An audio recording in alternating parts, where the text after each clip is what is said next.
নবগ্রহের দোষ কাটাতে যান। নবগ্রহের দোষ কাটাতে নৃসিংহদেবের 9টি বিগ্রহ দর্শন করুন এবং জেনে নিন 9টি নামের মাহাত্ম্য। কোন নামে কোন গ্রহের দোষ কাটে চলুন আজকের ভিডিওতে সম্পূর্ণ জেনে নিন। শ্রী জ্বালা নৃসিংহদেব। ভগবান এই রূপ ধারণ করা মাত্রই তার কেশরীর স্পর্শে বহু অসুর ধ্বংস হয়েছিল এবং ভগবান নৃসিংহদেবের চোখ দুটি ছিল স্বর্ণের মতো উজ্জ্বল। যেহেতু সবকিছু জ্বালিয়ে দিয়েছিলেন, তাই ভগবানের এই বিগ্রহের নাম শ্রী জ্বালা নৃসিংহদেব। তাই আপনি ওম শ্রী জ্বালা নৃসিংহায় নম স্মরণ করার ফলে মঙ্গল গ্রহের দোষ কেটে যায়। শ্রী পাবন নৃসিংহদেব। একবার লক্ষ্মী দেবী প্রসন্ন হয়ে চঞ্চুকুলে আবির্ভূত হন। তখন ভগবান পাবন নৃসিংহদেব রূপে আবির্ভূত হয়ে মাতা লক্ষ্মী দেবীকে বিবাহ করে চঞ্চুকুলের সকল দুঃখ কষ্ট ও পাপ নষ্ট করে সেখানেই অবস্থান করেন। সকল প্রকার পাপ নষ্ট করে দেন বলে এই বিগ্রহের নাম শ্রী পাবন নৃসিংহদেব। ওম শ্রী পাবন নৃসিংহায় নম উচ্চারণে বুধ গ্রহের দোষ কেটে যায়। শ্রী আহবিলা নৃসিংহদেব। আহ মানে আশ্চর্য ও বিলা মানে গুহা। একবার শ্রী গরুদেব ও শ্রী প্রহ্লাদ মহারাজ একটি গুহার মধ্যে তপস্যা করছিলেন। ভগবান নৃসিংহদেব সেই গুহার মধ্যে সেই রূপে প্রকট হলেন যে রূপে হিরণ্যকশিপুকে বধ করেছিলেন। তাই ভগবানের এই বিগ্রহকে শ্রী আহবিলা নৃসিংহদেব বলা হয়। ওম শ্রী আহবিলা নৃসিংহায় নম নাম স্মরণে বৃহস্পতির দোষ কেটে যায়।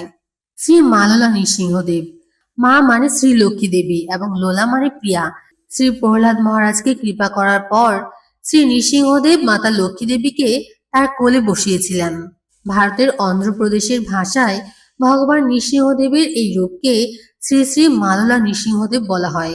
ওম শ্রী মাললা নৃসিংহায় নম স্মরণে শুক্রের দোষ কেটে যায়।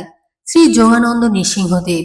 ভগবান নৃসিংহদেব এই রূপে প্রকট হয়ে ভক্ত প্রহ্লাদ মহারাজকে রাজনীতি ও যোগ সম্বন্ধে শিক্ষা প্রদান করেছিলেন। এই বিগ্রহ খুবই শান্ত ও হাস্য মুখমণ্ডল এবং খুবই কৃপালু। ওম শ্রী যোগানন্দ নৃসিংহায় নম স্মরণ করলে শনি গ্রহের দোষ কেটে যায়। শ্রী ভার্গব নৃসিংহদেব। ভগবানের অংশ অবতার পরশুরাম ভগবান নৃসিংহদেবের তপস্যা করেছিলেন। ভগবান নৃসিংহদেব সন্তুষ্ট হয়ে যে রূপে দর্শন দিয়েছিলেন সেই রূপের নাম শ্রী ভার্গব নৃসিংহদেব।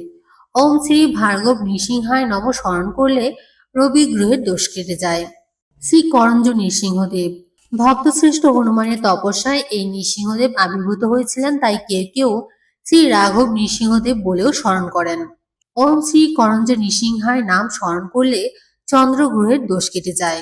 শ্রী ছত্রবটা নৃসিংহদেব।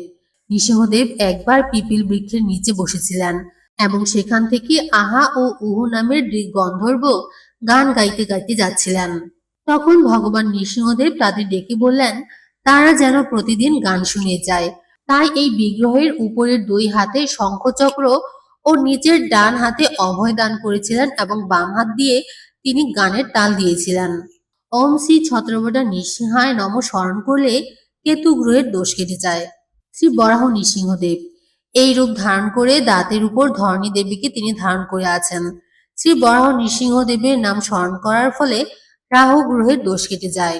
ওম শ্রী বরাহ নৃসিংহায় নম স্মরণ করবেন রাহুর দোষ থেকে মুক্তি পেতে।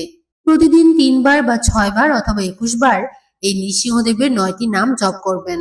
তাহলে নবগ্রহের দোষ থেকে মুক্তি লাভ করবেন আপনিও। হরে কৃষ্ণ।